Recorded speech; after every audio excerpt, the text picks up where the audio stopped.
Assalamualaikum warahmatullahi wabarakatuh. Gimana kabar Anda pada hari ini?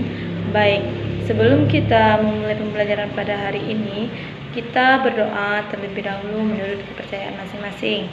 Berdoa mulai. Berdoa selesai. Sebelum kita memulai pembelajaran, Ibu akan mengambil daftar hadir terlebih dahulu kepada Himayatur Rahmi, Fiocha, Dila Oktareza, Christine Purnama Siaan. Baik, karena semua siswa-siswa Ibu sudah hadir, Ibu akan melanjutkan materi pembelajaran tentang pengelolaan layanan khusus. Baik, karena minggu lalu Ibu sudah menjelaskan tentang materi tentang pengelolaan layanan khusus, mungkin dari Ananda-ananda semua ada yang ingin bertanya. Nah, mungkin Ananda bertanya, Bu, apa itu pengelolaan? Nah, pengelolaan itu kita bisa bagaimana cara kita mengelola suatu organisasi yang sudah Ibu jelaskan pada minggu lalu. Mungkin Ananda semua ada yang berpendapat tentang pengelolaan itu sendiri.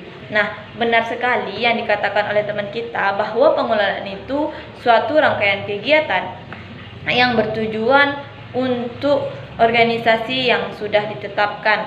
Nah, Bu, kenapa kita harus mempelajari pengelolaan layanan khusus? Nah, mungkin dari Ananda Ibu belum mengetahui tentang pengelolaan layanan khusus. Mungkin di saat Ibu menjelaskan, mungkin Ananda bisa memahami tentang pengelolaan layanan khusus dan bisa diterapkan dimanapun Ananda berada. Nah, jadi dapat Ibu simpulkan bahwa pengelolaan itu adalah suatu rangkaian kegiatan yang telah ditetapkan oleh organisasi. Nah, ada 4 item tentang pengelolaan layanan khusus yang ada di sekolah. Yang pertama yaitu pengelolaan layanan perpustakaan. Nah, di mana Ananda di dalam layanan perpustakaan bisa mencari ilmu di dalam perpustakaan tersebut. Mungkin Ananda banyak bertanya, Bu, kok kita harus belajar tentang pengelolaan layanan perpustakaan? Mungkin dari Ananda bisa atau yang berpendapat harus dong kita belajar tentang ini supaya kita dapat memahami apa itu pengelolaannya, gimana cara pengelolaannya, atau tata cara kita pinjam bukunya atau yang lainnya. Nah, di sanalah kita dapat mempelajari apa itu kegunaan dari layanan perpustakaan. Mungkin Ananda bisa atau menerapkan layanan tersebut baik itu di rumah ataupun di perpustakaan sendiri. Yang kedua yaitu layanan UKS. Nah, di mana mungkin Ananda banyak bertanya, Bu, kenapa kita harus mempelajari tentang layanan UKS? Nah, layanan UKS itu berperan penting di dalam suatu sekolah. Contohnya saja di saat kita upacara, teman kita ada yang sakit atau yang lainnya, maka UKS lah berperan penting di dalam tersebut.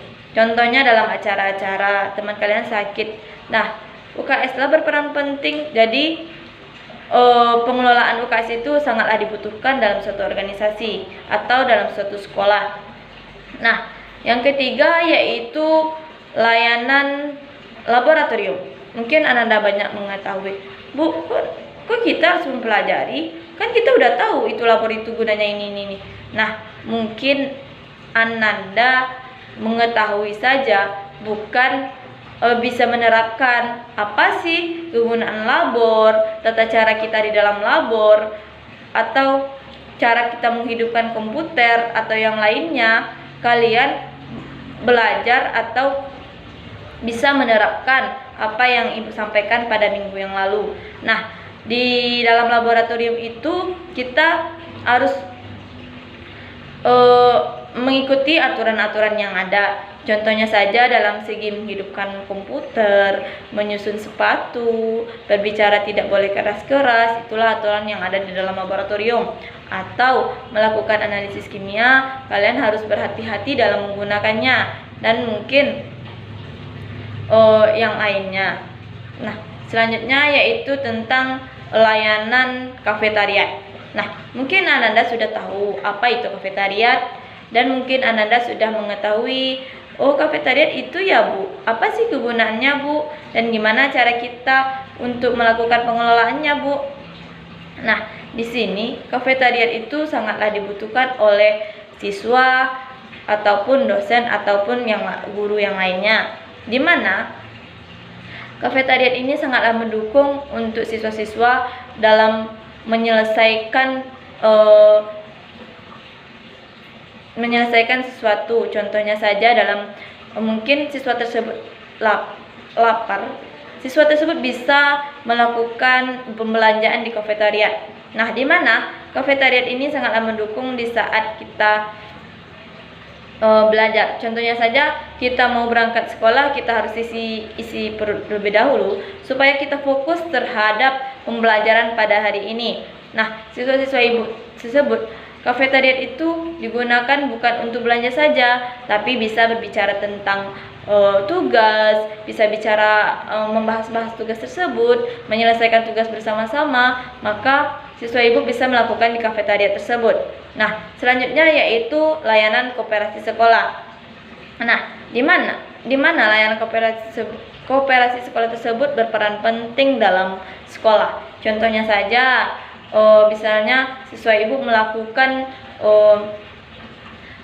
menabung di koperasi sekolah. Di saat kalian butuh uang atau butuh yang lainnya, maka kalian bisa mengambil kembali uang tersebut yang ada di koperasi sekolah, atau membeli perlengkapan lain. Koperasi sekolah juga ada.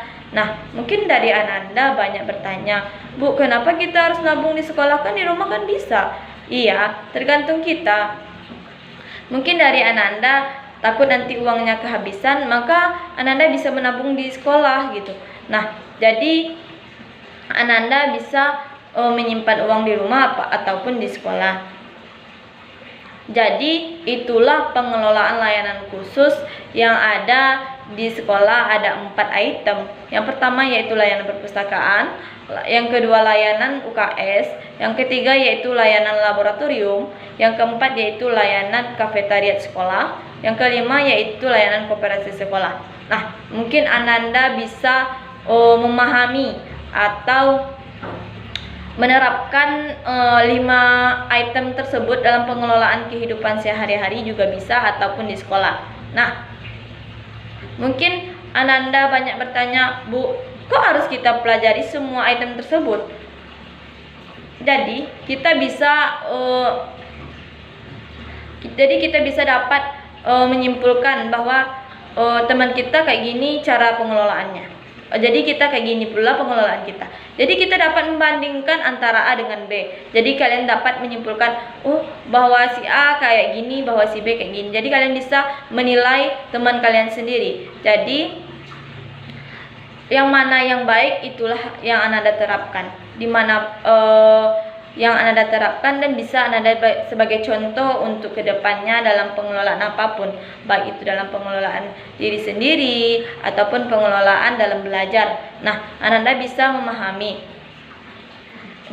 Demikianlah pembelajaran pada hari ini. Semoga apa yang Ibu sampaikan bisa Ananda pahami dan bisa Ananda mengerti. Assalamualaikum warahmatullahi wabarakatuh.